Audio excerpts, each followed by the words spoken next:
आस बस श्वास श्वास परवास, पार्श्व करो मत दास को उदासिता का दास। ना तो सुर सुख चाहता शिव सुख की ना चाह, तब तुति सरवर में सदा होवे मम अवेगा।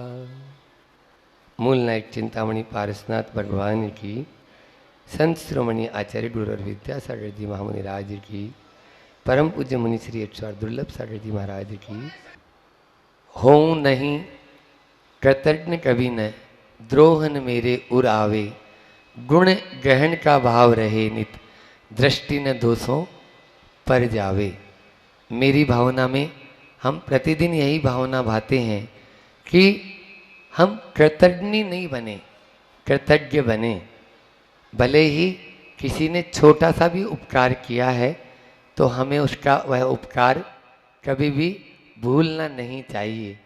और यहाँ पर तो इस पंच कल्याणक प्रतिष्ठा महामहोत्सव में कोई एक व्यक्ति का नाम मैं नहीं ले रहा हूँ, हर व्यक्ति ने, जैन हो चाहे जैनेतर हो, आपके विधायक जी भी आए थे, उन्होंने भी पूरा मतलब हर तरह से सेवा या अपनी जो भी बन सकी उनके द्वारा वह सब कुछ किया, तभी जाकर इतने कार्यक्रम सक्सेसफुल होते हैं।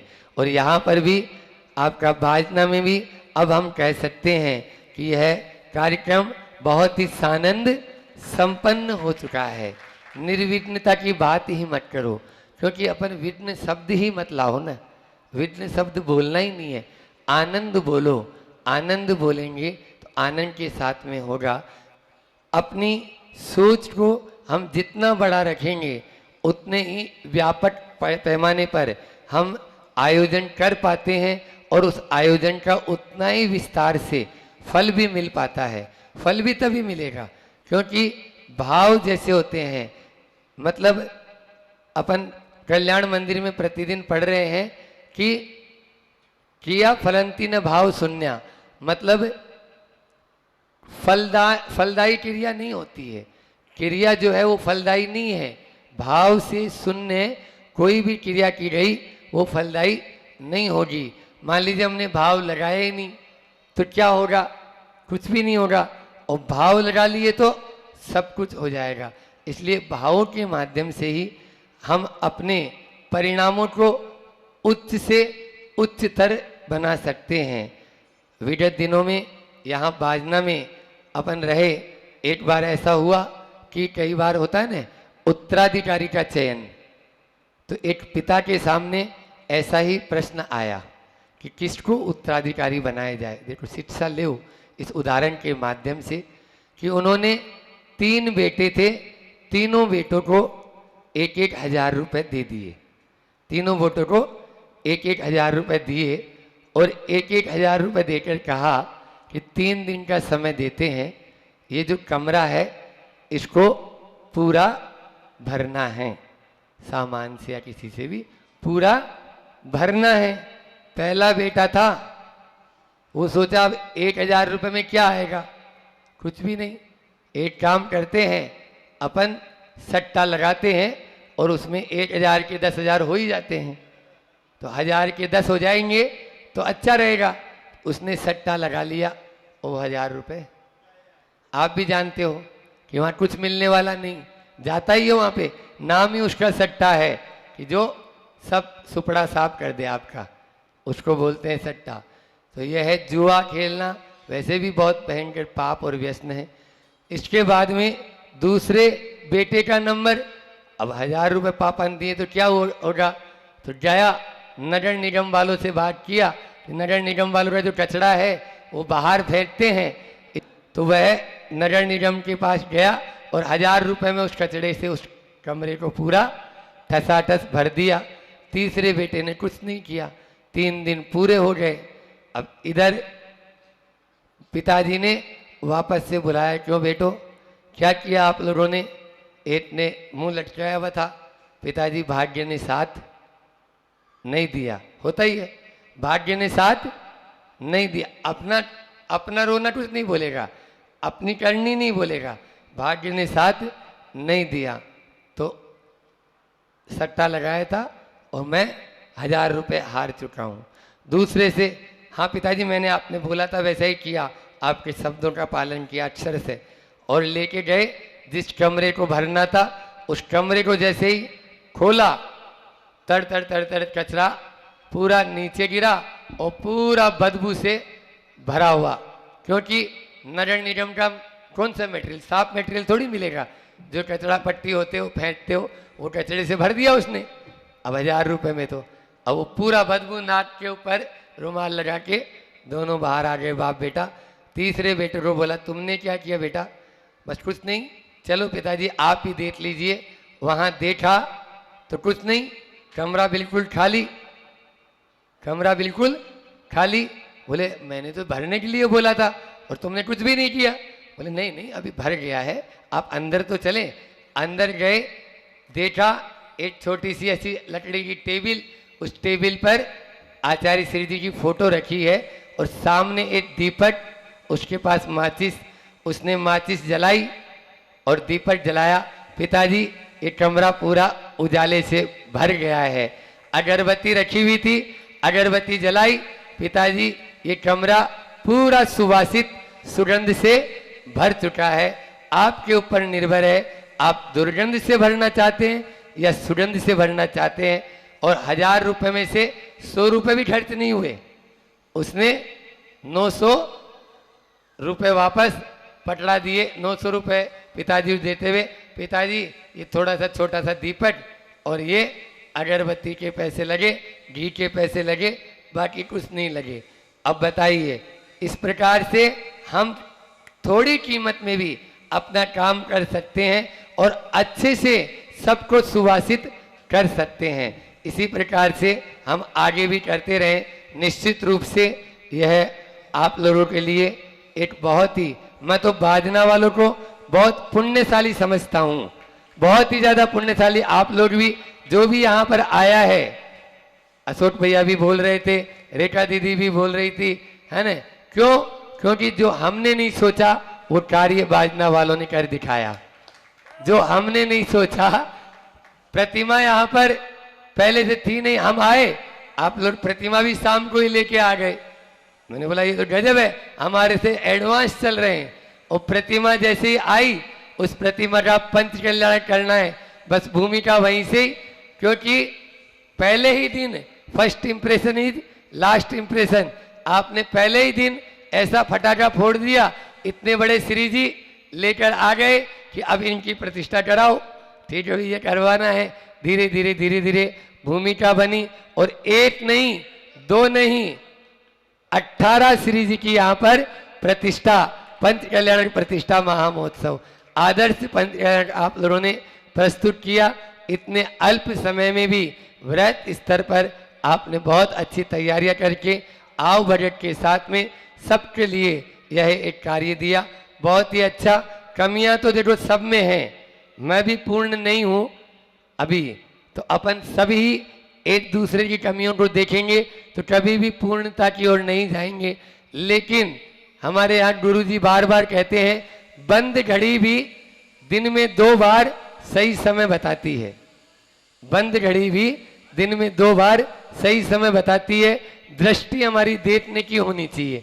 जिस समय वो बंद हुई तो 24 घंटे में 2 बार तो आपको सही समय बताएगी। फिर यहाँ तो आपके छोटे छोटे बच्चे, जब दिव्य, आपको बताऊं, बड़ा मलेरा और छतरपुर के लोग आहार दान करने आए थे। जब दिव्य घोष के साथ में हम आए तो वो दांतों तले उंगली दबाने लगे, और जैसे ही हम बैठे यहाँ पर आके तो बोले महाराज जी हम लोग तो कहीं नहीं लगते इनके आगे। हम लोग तो छोटे छोटी बच्चियां और बच्चे पूरे धूप के अंदर नंगे पांव दिव्य घोष बजाते हुए मुनि महाराज जी को प्रतिदिन आहारचर्या के बाद में लेके आ रहे हैं। ये कम प्रभावना नहीं है, ये बहुत बड़ी, जो बड़े बड़े शहर होते हैं उनमें 2-2 आदमी 3-3 आदमी मिलेंगे और यहाँ पर 20-20 आदमी छोड़ने आ रहे हैं। तो ये क्या एक कम नहीं है। इसलिए हर व्यक्ति का, चाहे वो बालिका मंडल हो, चाहे वो भोग मंडल हो, और सबने लाभ भी लिया। आप देखिए सुबह से शाम हम दोनों की भावना रही, जितना दे सकते हैं दें। क्यों? क्योंकि समय बहुत कम रहता है। अल्प समय में ज्यादा दे दें। हम दोनों में तो होड़ लग जाती है, एक क्लास हम लेंगे, एक आप लो, फिर एक क्लास हम, फिर एक आप। इस प्रकार से व्यस्त रहो और स्वस्थ रहो और मस्त रहो, अस्त व्यस्त मत रहो। क्योंकि हमें मालूम है यदि 10 मिनट भी हम फ्री, जैसे अभी आपके सामने आ रहे थे, अब मंच पे बैठे हुए हैं तो ये होता है, अंदर बैठे होंगे तो वो बस बैठा रहेगा, महाराज जी कुछ भी पढ़ाओ मत, हम तो आपको देखने आए, वो नहीं। समय का उपयोग होना चाहिए। और मैं कहता हूं बाजना वालों ने जो समय का उपयोग किया है वो और किसी अन्य ने आज तक नहीं किया है।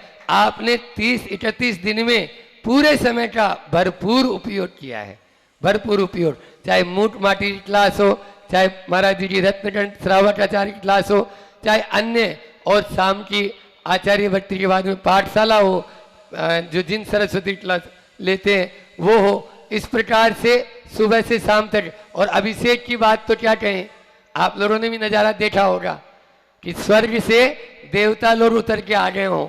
ऐसा लगता था कि पूरे बाजना के एक एक व्यक्ति यहाँ पर उपस्थित हो जाते थे। ऐसा हर व्यक्ति के ऊपर दृष्टि कि कोई छूट तो नहीं गया है। हर घर से प्रत्येक सदस्य 8 साल से ऊपर वाला परदनी पहनकर, जिसने आज तक अभिषेक नहीं किया था, पहले बार अभिषेक करना उसने यहाँ पर सीट लिया। लेकिन ताली बजाने से मैं खुश होने वाला नहीं हूँ, क्योंकि मैं तो डांटने वालों में मेरा नाम रहता है, आप देखते ही रहते हैं। ये राम है तो हम लक्ष्मण हैं, नाट के यहीं पर बैठा रहता है हमारे। हाँ, थोड़ी सी कोई गलती हुई तो तुरंत उसको समझाने की दृष्टि से करते हैं। तो निश्चित रूप से हमारा ये कहना है दोनों का, हम तो यही कहेंगे कि अभी तक जो प्रभावना आपने की है, जाने के बाद में भी वही प्रभावना होनी चाहिए। क्योंकि अभी किया हुआ हमारे सामने है। अब जो करेंगे वो हम दोनों का नाम बोलेगा। अब क्या बोलेगा? हमारा नाम। अभी तो हम यहाँ उपस्थित थे तो हमारे सामने कर रहे थे, लेकिन अब आप यदि अच्छा करेंगे तो हम दोनों का नहीं, महाराज जी ने ऐसा बता गए, आप जहाँ जाएंगे वहाँ अपनी छवि छोड़ सकते हैं, नहीं ये बाजना से आए होंगे, जरूर इस प्रकार का वहाँ पर हुआ होगा। इस प्रकार से हम ये कार्य करें तभी। देखो बीज होता है ना, बीज की सुरक्षा कहाँ, बोलो, पूछेंगे हम सागड़ वालों से। हाँ, एक बार ऐसा ही हुआ कि 3 बेटे थे और पिताजी, सुन लो, पिताजी तीर्थ यात्रा पर जाना चाहते थे, जैसे हम लोग जाना चाह रहे हैं, तीर्थ यात्रा पर जाना चाहते थे। तो तीर्थ यात्रा पर जाने से पहले वो कुछ बीज लिए और एक एक पोटली तीनों बेटों को पकड़ा दी कि ये तीनों पोटली संभालो, तीनों बेटे, और इन बीजों को सुरक्षित रखना। एक बेटा जो पिता पर और माता पर बहुत ज्यादा श्रद्धावान था, बोले पिताजी ने बीज दिए हैं तो मुझे इनको सुरक्षित रखना है। और निश्चित रूप से इन बीज में बहुत कुछ, जैसे होता है ना, महाराज जी के हाथ से यदि चीज मिली है तो अब तो इसको हम किसी को नहीं देंगे और इसको बिल्कुल लोटर में रखेंगे। उसने भी खोला अपना लोटर और उसमें रख दिया अंदर में, बिल्कुल कोई दिखना भी नहीं चाहिए, हवा भी नहीं लगनी चाहिए इसको। दूसरे बेटे ने सोचा अब पिताजी ने बीज दिए हैं, कोई बात नहीं है, इन्हीं बीजों को तो वापस देना ही है अपन को, अभी इनको तो खा पी के नकी करो, अपन खरीद के दे देंगे। कितना वजन है? 1 किलो है, 1 किलो गेहूँ अपन खरीद के लिए आएंगे, इतनी तो बात है, कहाँ इतना टेंशन लेना, टेंशन नहीं लेना। तो उसने खा पी के नकी हो गया। अब तीसरा बेटा था, उसने भी बीज, अब वो बीज क्या किया, जैसे अभी हमारे भैया बोल रहे हैं सागड़ वाले, कि उसने अपने घर के पिछवाड़े में फेंक दिए। पिताजी निश्चित 3-4 महीने बाद में आए और पहले से पूछा, बेटा बीज कहाँ है? गया। अब बीज 3 महीने में तो आप भी जानते हो चातुर्मास का समय हो, तो लोटर के अंदर जहाँ हवाई नहीं लगे, उसने वो पोटली उठाई, ऐसी उठाई जैसे है या नहीं है ये पता ही नहीं, वो पूरे के पूरे घुन चुके थे और आटा बन चुका था उनका। अब वो ना गर्दन लटकाए हुए ला के दिया, अरे बेटा ये तो वो बीज नहीं है जो हमने दिए थे। दूसरे से बोला कि बीज कहाँ है? अभी लेके आता हूँ। गया बाजार में खरीद, ये वो बीज नहीं है। तीसरे से पूछा, बोले बेटा बीज आप ही चलो पीछे देख लो। पीछे गए तो गेहूं की खेती ऐसी लहलहा रही थी और एक एक दाना 1000-1000 दानों में परिवर्तित था। बस हम बीज बो के जा रहे हैं। बीज आप लोगों को ऐसा उसको यानी अंकुरित कर देना है जो विशाल पेड़ के रूप में वह फलित हो जाए, और जो देखे उसकी ऐसी सौंधी सौंधी सुगंध सी दूर से ही खिंचा चला आए। बाजना के आजू बाजू से भी कोई जाना चाहे तो बोले नहीं, बाजना पहले चलो, क्योंकि वहाँ से सुगंध आ रही है। निश्चित रूप से आप लोग सब बड़बागी हैं, अपने आप को इसी प्रकार से आगे बढ़ाते रहेंगे। इन्हीं भावनाओं के साथ में हम विराम दें। 5 बात याद रखेंगे, 4 नहीं आज, क्योंकि अपना संबंध जो होते हैं ना, उस संबंध कैसे होते हैं इसके ऊपर हमने बनाया कि संसार शोक में है। पहला क्या बोला मैंने, बोलो, जिज्ञासा। संसार शोक में है, जीवन भोग में है, जीवन भोग में है, काया रोग में है, काया रोग में है, संबंध वियोग में है, संबंध वियोग में है, केवल मात्र सत्संग ही उपयोग में है, सत्संग ही उपयोग में है। जितना सत्संग मिले हमेशा सत्संग करते रहो। तो 5 बात को याद रखेंगे, रिपीट कर लें एक बार, क्योंकि अपन एक पार्टी तो है नहीं। पहला क्या है, संसार शोक में है, जीवन भोग में है, काया रोग में है, संबंध वियोग में है, और सत्संग ही उपयोग में है। जो सत्संग हुआ है उसका उपयोग आप लोगों ने किया, आगे भी करेंगे। इसी परम पुनीत भावना के साथ में फिर से आप लोगों से एक बार कह दूं, मेरे द्वारा कोई कटु वचन कहने पर आप लोगों को कोई पीड़ा पहुंची हो तो आप उसे बालक समझकर क्षमा करेंगे। बोलिए अहिंसा परमो धर्म की, आचार्य गुरुवर विद्यासागर जी महामुनि राज की। फिर हमने अपने शरीर को ऐसे ढाल लिया है, इसलिए गर्मी को सहन करो, गर्मी को खाओ। अच्छा, इसलिए ठंड को खाते थे, आगे रह के बोलते ठंड खा ली तो अपने आप गर्मी भी हमें खाने को में बहुत अच्छा रहेगा, बहुत बढ़िया रहेगा। तीसरी बात, बरसात आती तो बरसात से डरो मत, खूब आती। अब आपको लगता है बार बार पानी आ रहा है, बार बार बरसात आ रही है, लेकिन इस वातावरण जन से भी नहीं। हम आचार्य बोलते थे, आचार्य और भी हमने सुना पहले एक वेद जी के मुख से कि पहली बरसात का पानी जरूर लगना चाहिए, उससे जितने हमारे जो शरीर में एलर्जीज होती हैं वो सब समाप्त हो जाए। सुना होगा आपने भी, लोग आगे रह के पहली बार का पानी लेने जाते हैं। तो भैया एक बात ध्यान रखना, पानी आ रहा है, थोड़ा लग रहा है, गल तो जाओगे नहीं, आप गल जाओगे क्या? फिर उस बरसात से क्यों चिढ़ रहे हो? अब पानी नहीं गिरेगा तो पानी पियोगे कैसे? पानी नहीं गिरेगा तो खाओगे कैसे? अन्न कैसे उगेगा? तो उससे क्यों एलर्जी करना? वो तो आ रही है, आने दो, और चतुर्मास में नहीं आएगी तो कब आएगी? तो उसको, उससे भी उस प्रकार के वातावरण के संघर्ष में हमारे परिणामों में कालुष्ता हम करते चले जाते हैं, उसको नहीं करना है। अब मान लीजिए वातावरण में होता है वो सब संघर्ष तो करना पड़ेगा। अभी वातावरण का ही तो वो परिणाम था कोरोना, लेकिन उस कोरोना में भी अपने आप को, अपनी समता बनाए रखना, उस महामारी में भी अपनी समता को बनाए रखना, उन सब प्रतिकूलताओं को झेलते हुए अपने मन को स्वस्थ रखते हुए हमें अगर ऊंचा बढ़ना है तो ऊर्ध्व यात्रा करना है, तो उन सब स्थितियों में अपने मन को कैसा रखना है? सरलता, सहजता और समता बनी रहेगी, तब हम ऊपर की यात्रा कर पाएंगे। ये तो हुई मन की बात। अब दूसरी बात है वस्तुओं की प्रतिकूलता। वस्तुओं की प्रतिकूलता, बिल्कुल वस्तुओं की प्रतिकूलता भी आपके जीवन में होती ही चली जाती है। अब मान लीजिए आप घर में बैठे थे, अब घर में बैठे थे और घर में क्या हुआ, आपने कहा चाय बनाना। अब चाय आई, आते आते या तो देर हो गई तो आप चिढ़ गए, आई और आपको ठंडी मिली तो आप चिढ़ गए। अब उसमें नमक तो डलता नहीं, मीठा उसमें कम था तो आप चिढ़ गए, मीठा ज़्यादा था तो चिढ़ गए।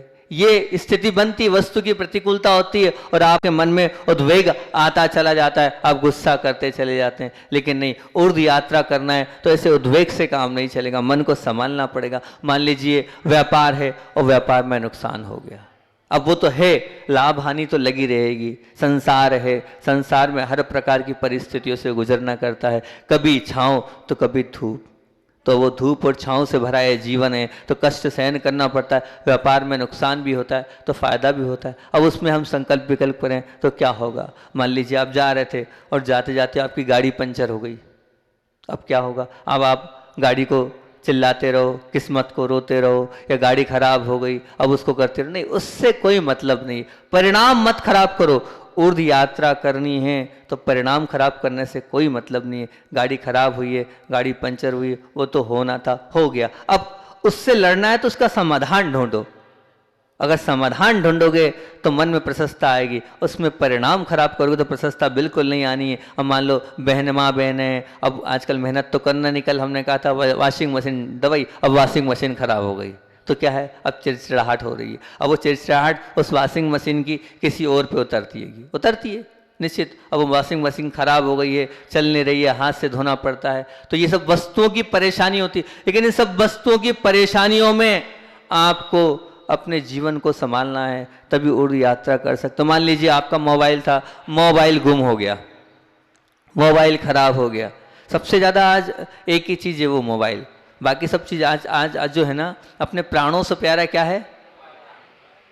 प्राणों से प्यारा है।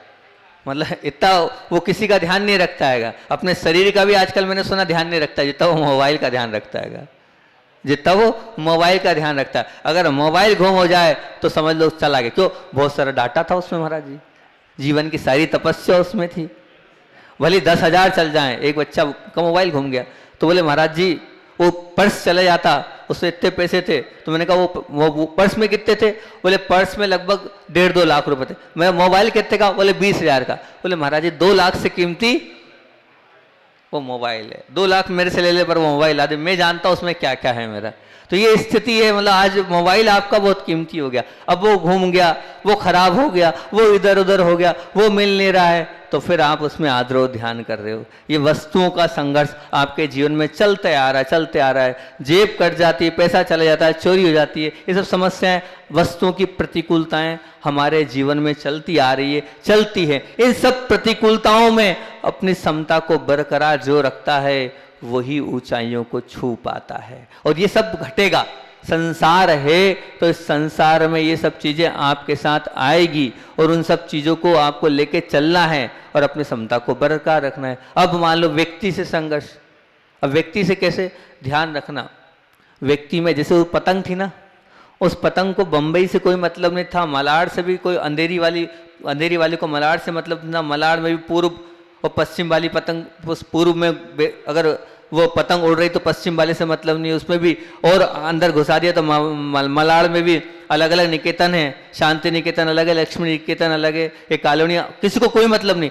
ऐसे ही आपके यहाँ मान लो कोई छतरपुर वाला है, वो गलत हो जाए, वो गलत कर दे, तो छतरपुर वाले से बाजना वालों को कोई मतलब है? कोई मतलब नहीं। यहाँ तो परेशानी किससे जाती है? परेशानी जाती है अपने व्यक्तियों से, अपने वालों से। किससे जाती है? अपने वालों से समस्या जाती है। अगर मान लीजिए विश्वास पात्र आपका कोई साथी था, अब वो साथी ही बेवफा निकल जाए, उसी ने आपको धोखा दे दिया, अब उस धोखे देने में आपको समता बरकरार रखना है कि इसने मेरे साथ गलत किया, इसने मेरे साथ अच्छा नहीं किया। दो मित्र थे, अब दोनों बहुत पक्के गहरे मित्र थे, जैन हैं दोनों मित्र थे, बहुत मित्र थे। जो एक मित्र था अच्छा पैसे वाला था, संपन्न था, और एक मित्र था वो थोड़ा सा गरीब सा था, पान की दुकान थी उसकी। पर पान की दुकान तो थी लेकिन बाप दादा की ज़मीन बहुत थी। अब वो व्यक्ति पान की दुकान करता था, पान की दुकान करते करते उसने सोचा कुछ मैं और अच्छी होटल वगैरह डालूं। तो जो मित्र था उसने उसको पैसे दे दिए कि भैया तू ये पान की दुकान कर रहा है, कुछ अच्छा कर तब तो तेरी शादी वादी होगी, नहीं तो यहीं रह जाएगा। पान की दुकान में कोई लड़की देने को तैयार नहीं हो। कौन क्या करता है? बोले पान की दुकान करता है, कोई लड़की नहीं देगा। उस मित्र ने भला किया, सत्य घटना है, जैन समाज की है। तो उन्होंने अपने मित्र को पैसा दिया, पैसे देने का संयोग की बात थी कि जो ज़मीन थी उसकी, वो करोड़ों की ज़मीन थी, भले वो पान वाला था लेकिन ज़मीन करोड़ों की थी। अब कुछ दिन हुआ नहीं कि उसके भाव हुए कि भैया ऐसे जीवन से क्या मतलब, अपन दर दर भटक रहे हैं और इतनी बड़ी ज़मीन के अपन मालिक हैं, क्या करेंगे ज़मीन को। उसका दिमाग खराब हुआ और उसने जो है ज़मीन बेच दी, करोड़ों रुपए ज़मीन के आ गए। अब वो क्या हो गया?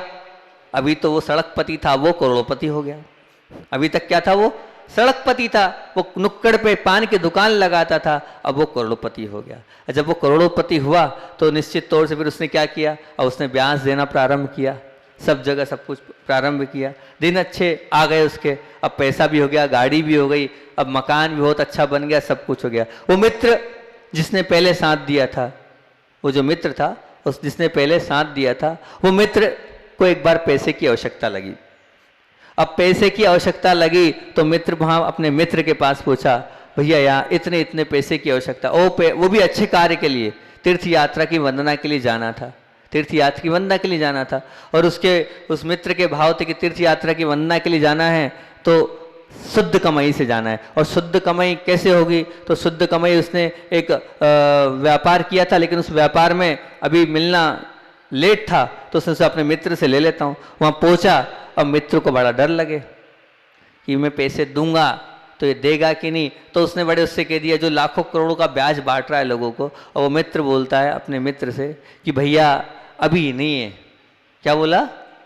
अभी नहीं है, अभी देखता हूँ, व्यवस्था होती तो देता हूँ। बहुत बड़ी रकम नहीं थी, 15,000 10-15,000 रुपए की बात थी। बोले अभी नहीं है।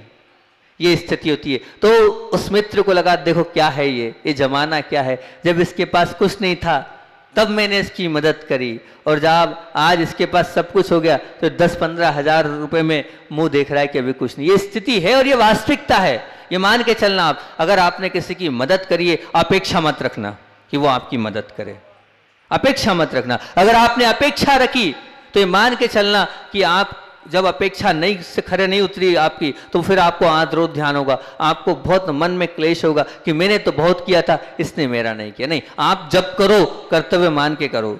रिप्लाई मिले इस अपेक्षा से मत करना, रिप्लाई की अपेक्षा से करोगे तो दुख और कष्ट के अलावा कुछ नहीं मिलने वाला। निश्चित मान के चलना। मान लीजिए खुद की पत्नी है, उस पत्नी ने मर्यादा तोड़ दी, तब भी अब उन सब चीज़ों में भी हमें समता रखना पड़ेगा। क्योंकि देखो अगर वो स्थिति बन रही है और वो आपको दिख रही है कि हमारी पत्नी ने मर्यादा तोड़ दी, अब हम क्या करें, तो उसका तरीका ये नहीं है कि हम जीवन समाप्त उसका कर दें, अपना कर दें, अपने परिवार को समाप्त कर दें। नहीं, उन सब परिस्थितियों में, उन सब मजबूरियों में भी हमें ऊंचाइयों को अगर छीना है, ऊंचाइयों को अगर छूना है तो उसका समाधान निकालना पड़ेगा, उसका समाधान ढूंढना पड़ेगा, उसको उस तरीके से हल करना पड़ेगा। उसमें लड़ने झगड़ने और आद्रोध ध्यान करने से कोई मतलब नहीं। अपना बेटा ही, क्योंकि सब अपने वाले ही अपने को ज्यादा परेशान करते हैं, अपना बेटा ही अगर विरुद्ध अपने आचरण करने लग जाए तो क्या करेंगे? अब छोड़ दे अपने बेटे को?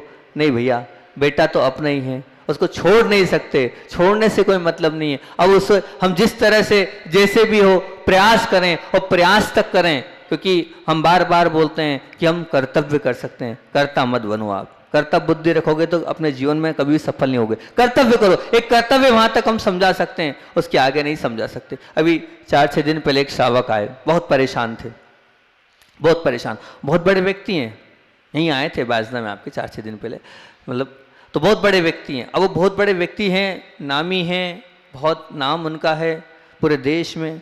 अब वो इस वजह से हमसे मिलने आए थे, आशीर्वाद लेने आए थे, दुखी थे कि महाराज जी मेरी सुपुत्री एक ऐसे परिवार में जाना चाहती है, अगर वो उस परिवार में जाएगी तो हमको अपना नगर छोड़ना पड़ेगा, हमारा पूरा सेटअप बंद करना पड़ेगा, उस नगर को छोड़ के दूसरी जगह जाना पड़ेगा। मैं आपसे प्रार्थना करने आया हूँ कि आप कुछ ऐसा आशीर्वाद दे दो कि उसकी मति पलट जाए और कम से कम वो वहाँ नहीं। वो रो खूब फूट फूट के रोया, खूब फूट फूट के रोया। तो हमने उससे कहा चिंता नहीं करो, अगर तुम्हारी विशुद्धि होगी और तुम्हारी देव शास्त्र गुरु के प्रति आस्था होगी तो निश्चित सब अच्छा होगा। निर्विकल्प अपने ही दुख दे रहे हैं, अपने ही कष्ट दे रहे हैं। अब उन कष्टों में, उन दुखों में हमें अपनी समता को बरकरार रखना है और धर्म की ओर आगे बढ़ते जाना है। अब मान लीजिए आपका ही नौकर है, जिसे आपने भाई जैसे माना, सब कुछ माना, लेकिन उसने धोखा दे दिया। अब देगा, धोखा तो मिलना ही है, अपने वाले ही धोखा देते, जिसे अपना माना है वही धोखा देते चले जाते हैं। आपका पार्टनर है, अब उस पार्टनर ने आपको धोखा दे दिया, आपको समस्या में खड़ा कर दिया, आपको नीचे उतार दिया, गड्ढे में उतार दिया, लाखों रुपए के नुकसान में डाल दिया। ये सब चीज कौन करता है? अपने वाले, अपने बीच के लोग। अब वो अपने वालों के इस संघर्ष में और इन कष्टों में हमें क्या करना है? अपनी समता को बरकरार रखना है, क्योंकि इन सब चीज़ों को अगर हम नहीं समझेंगे तो तो ये मान के चलना हमारा जीवन क्या कष्टमय और दुखमय होगा। क्योंकि एक बात निश्चित है कि जिस किसी को भी अपने जीवन ऊर्ध्व यात्रा की ओर बनाना है तो ध्यान रखना, सद्गुणों को अगर विभूषित करना है और तो इन तीनों वातावरणों के साथ, कौन कौन से वातावरण, कौन कौन सा है, तीनों चीज वस्तु से संघर्ष करना पड़े। किस किस से बताओ? व्यक्ति से, वातावरण से, वस्तु से और व्यक्ति से। ये तीनों मानसिकता बना लेना कि हमें वातावरण से भी लड़ना है, वस्तुओं की प्रतिकूलताओं से भी संघर्ष करना है और अपने व्यक्तियों से भी संघर्ष करना है। संघर्ष की कोई दूसरा नहीं है, अपने वालों से ही संघर्ष करना है। और ये बिल्कुल निश्चित ध्यान रखना, जब हम वातावरण से, वस्तु से, व्यक्ति से अगर हमारे अनुकूल हो जाएंगे, अनुकूल मिलता है ना, तो हमारा आत्मविश्वास इतना दृढ़ नहीं होता है। आत्मविश्वास जब दृढ़ होता है जब प्रतिकूल वातावरण मिलता है। प्रतिकूल जब वातावरण मिलता है तो निश्चित ये मान के चलना आपकी सामर्थ्य और मजबूत होती चली जाएगी, आपकी विशुद्धि और अच्छी होती चली जाएगी। बस आपको अपने आप को मजबूत करना है, अपने आप को दृढ़ करना है। 100 बात की एक बात है कि अगर आपको ऊर्ध्व यात्रा की लक्ष्य की अगर प्राप्ति करना है, लक्ष्य तक ऊपर पहुंचना है, तो एक चीज रखना, क्या? धीरज। क्या रखना? धीरज। ये धीरज एक ऐसा गुण है कि अगर आपके जीवन में कोई समस्या आ रही है तो उसको धीरज के साथ, समता के साथ आप लोगे तो निकल जाओगे। जहाँ आपके अंदर धीरज नहीं है, समता नहीं है, तो वो समस्या आपके जीवन को समाप्त कर देगी, वो समस्या आपके जीवन को उद्वेलित कर देगी, वो समस्या आपका जीना हराम कर देगी। ये मान के चलना। फिर कह रहा हूं, समस्या सबके साथ है। इस संसार में कोई भी प्राणी ऐसा नहीं है जो समस्या से घिरा नहीं है। आज नहीं कल, आज है अच्छा तो कल कोई ना कोई समस्या आके सामने खड़ी होगी ही होगी। अगर ऊर्ध्व यात्रा करना है तो समस्याओं को हमें समता से और धीरज के साथ हमें आगे बढ़ना है, तो उन्हें लेना ही होगा। और जहां हमारे अंदर ये धीरज आ गया तो निश्चित रास्ता निकलता है। ऐसा नहीं है कि रास्ता नहीं निकलता है, रास्ता निकलता है और रास्ता निकलेगा अगर आप उन समस्याओं से आगे बढ़ते चले जाएंगे। समय अपना हो गया है, आचार्य भगवान का संस्मरण सुनना है। एक बहुत पुरानी घटना सुनाता हूँ। एक बार की बात है, अगर आप लोगों वैसे जानते होंगे, डॉक्टर अमरनाथ को जानते होंगे आप लोग। सागर के डॉक्टर अमरनाथ थे, अभी नहीं है, जिन्होंने भाग्योदय की पूरी संरचना में बहुत बड़ा योगदान है उनका। बहुत सरल सहज व्यक्तित्व थे वो डॉक्टर अमरनाथ जी। और डॉक्टर अमरनाथ जी एक डॉक्टर को लेके आए जिनका नाम था डॉक्टर सुनील जैन, जो विश्व के बहुत बड़े डॉक्टर थे। वो किडनी के स्पेशलिस्ट थे। उनको लेके आए। वो रहने वाले बुंदेलखंड के थे, सिहोरा के, लेकिन अभी विदेश में रहते थे। अमेरिका में उनकी बहुत बड़ी हॉस्पिटल थी, बहुत बड़ी हॉस्पिटल थी। तो वो आचार्य श्री के दर्शन करने आए और आचार्य श्री को पूरा बताया कि आचार्य श्री ये सुनील जैन हैं और यहीं पूर्व अवस्था के सिहोरा के ही रहने वाले हैं, जबलपुर के पास सिहोरा के रहने वाले हैं। अमेरिका में भी बहुत बड़ा हॉस्पिटल है और नामी डॉक्टर हैं ये किडनी के पूरे विश्व के। बहुत अच्छी बात है। और अभी आशीर्वाद लेने आए हैं, ये इंग्लैंड जा रहे हैं। एक और विदा है उसमें हुनर प्राप्त करने, ये इंग्लैंड की ओर जा रहे हैं। और इनके एक भाव है। इनके क्या भाव है? तो इनके भाव ये कि उस हुनर को करने के बाद अब ये अपने देश भारत वापस आना चाहते हैं और भारत में सेवा प्रदान करना चाहते हैं। तो जैसे ही आचार्य श्री से ऐसा बोला तो जब तक आचार्य श्री का मुख नीचे था और जैसे ही उन्होंने ऐसा बोला उसको ऐसे देखने लगे। बहुत बढ़िया। उसने आशीर्वाद नहीं कहा, बहुत बढ़िया, मेरा पूरा आशीर्वाद है। आप अपनी कला को लेकर अगर भारत में आ रहे हो तो मेरा पूरा आशीर्वाद है। एक हाथ से नहीं, मैं दोनों हाथ से आशीर्वाद दे रहा हूं कि अपनी इस कला का प्रयोग बाहर मत करो, अपनी इस कला का प्रयोग भारत देश में करो। इसलिए मैं बहुत बहुत आशीर्वाद दे रहा हूं। आप भले ही इतने दिन नहीं आए, लेकिन अब इस अंत समय में आप अपना उपयोग भारत में करो। मतलब देखो, आचार्य श्री को हमारे देश के प्रति कितना प्रेम है, कितना स्नेह है कि हमारे देश की कला हमारे देश के अंदर ही हो। लेकिन फिर भी आज हमारे देश के अंदर से बहुत अच्छी अच्छी जो प्रतिभाएं वो बाहर जा रही है। आचार्य श्री कह रहे हैं, पढ़ने भले ही बाहर जाओ आप, लेकिन पढ़कर उस प्रतिभा का उपयोग अपने देश के लिए करो, अपने देश का नाम ऊंचा करोगे तो बहुत अच्छी बात है। आप लोगों के भी अगर बच्चे बाहर जा रहे हैं तो आचार्य श्री का आशीर्वाद बाहर जाने के प्रतिभा को बाहर ले जाने के लिए बिल्कुल नहीं। अपनी प्रतिभा का उपयोग अपने देश में ही हो। ऐसा आचार्य श्री का, आप आचार्य श्री की मानते तो हो, लेकिन आचार्य श्री के भावों को, आचार्य श्री की बात को भी मानो। अपने बच्चों को विदेश मत जान दो, देश में ही रहने दो, क्योंकि देश में धर्म भी है और साथ में हमारी संस्कृति भी है, संस्कार भी, सब कुछ है। हमारे देश को वो प्रतिभा मिलेगी तो हमारा देश और ऊपर उठता चलेगा। बोलिए आचार्य भगवान विद्यासागर जी महामुनि राज।